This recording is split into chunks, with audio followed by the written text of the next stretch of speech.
Hello everyone! Guys, yung pinahinog ko na pinya sa baka.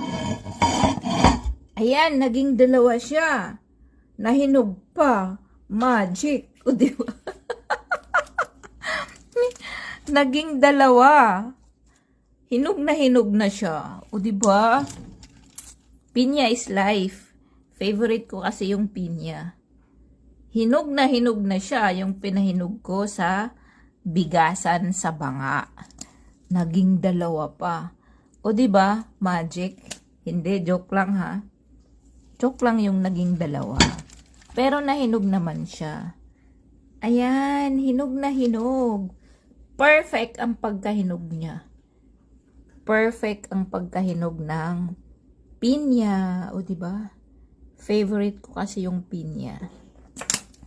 Palaging may pinya sa bahay.